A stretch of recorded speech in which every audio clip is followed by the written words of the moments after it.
হ্যাঁ ভিউয়ার্স, আমার হাতে দুইটা ফোন দেখতে পাচ্ছেন, একটা হচ্ছে অ্যান্ড্রয়েড, একটা হচ্ছে আইফোন। সো আপনার অ্যান্ড্রয়েড ফোনের জন্য এই ভিডিওটা না, এই ভিডিওটা মূলত আইফোনের জন্য। কারণ অনেক সময় এখন বর্তমানে আইফোনের যে সমস্যা সেটা হচ্ছে সিম কার্ড চলে না বা এনএআর তথ্য পেজ আছে কিনা আছে সেটা আপনি জানতে পারেন না। আইফোনের ক্ষেত্রে এটা বেশি সমস্যা, কারণ আমাদের দেশে যেহেতু অ্যাপল স্টোর নেই সেহেতু আইফোনগুলো সবগুলো আনঅফিসিয়াল বলতে পারেন। সেক্ষেত্রে আপনার ফোনটা এনএআর তথ্য পেজে আছে কিনা আছে সেটা চেক করতে পারবেন এবং আপনার আইএমএ নাম্বারে কয়টা আইফোন আছে বা কয়টা অ্যান্ড্রয়েড ফোন আছে সেটাও কিন্তু চেক করতে পারবেন আজকের ভিডিওতে। সো ভিউয়ার্স, দেরি না করে চলুন শুরু করা যাক মূল ভিডিওতে।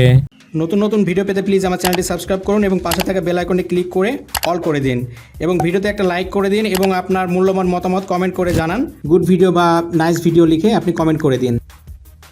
আচ্ছা, আইফোনের ক্ষেত্রে বেশি সমস্যা, কারণ আইফোনগুলো বেশিরভাগই তো আমাদের দেশে অফিসিয়াল কোনো স্টোর নাই, সেই জন্য আইফোনগুলো বেশি সমস্যা। আইফোনগুলো যদি আপনার সিম না চলে তাহলে কিভাবে চেক করবেন যে আপনার ফোনটা বৈধ আছে কি অবৈধ আছে? তো মূলত দুরকমভাবেই করা যাবে। এক হচ্ছে দুরকম সিস্টেমে করা যাবে, কিন্তু দুরকম সিস্টেমে দুরকম দেখাতে পারে।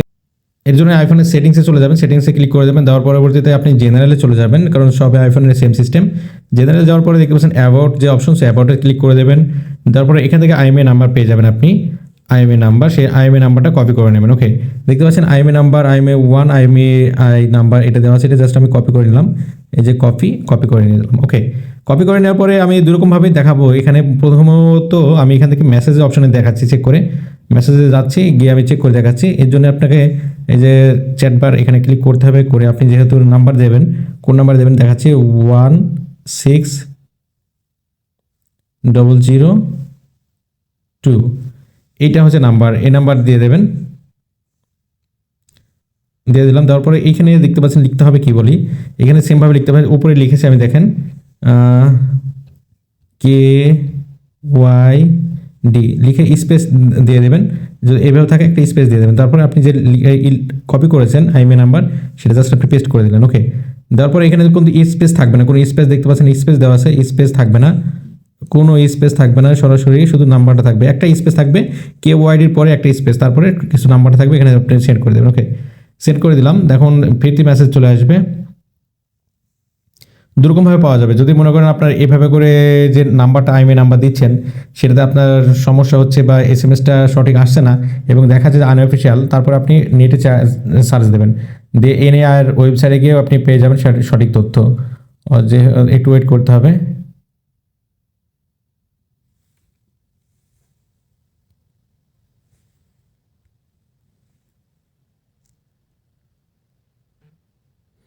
এই দেখতে পাচ্ছেন লেখা আছে ডিভাইসটি বিটিআরসি ডাটাবেজে পাওয়া যায়নি, দয়া করে পূর্ণাঙ্গ এমইআই দিয়ে বিশেষভাবে চিহ্ন শুধুমাত্র এতটি ডিজিটের নাম্বার দিতে বলছে।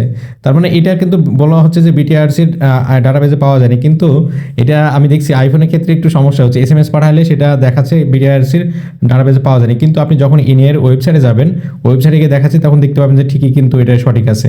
এবার ওয়েবসাইটে যাচ্ছি, এবার কিন্তু আমি ওয়েবসাইটে যাচ্ছি, ওয়েবসাইটে গিয়ে আপনি দেখাচ্ছি আরও চেক করে পূর্ণাঙ্গভাবে। এটা করার জন্য আপনি যে কোনো ব্রাউজারে চলে যাবেন। এটা হচ্ছে আইফোনের ক্ষেত্রে সাফারি ব্রাউজার অথবা ক্রোম ব্রাউজার, যে কোনো ব্রাউজারে যেতে পারবেন। তার আগে পূর্বে কাজ করতে হবে, আপনাকে সেটিংসে যেতে হবে। সেটিংসে যাবেন, যাওয়ার পরে আপনি দেখতে পাচ্ছেন জেনারেলে ক্লিক করে দেবেন, তারপরে অ্যাবাউট ফোনে ক্লিক করে দেবেন। অ্যাবাউট ফোনে ক্লিক করে দেওয়ার পরে আইএমএই নাম্বারটা পাবেন, আইএমএই নাম্বারটা জাস্ট আপনি কপি করে নেবেন।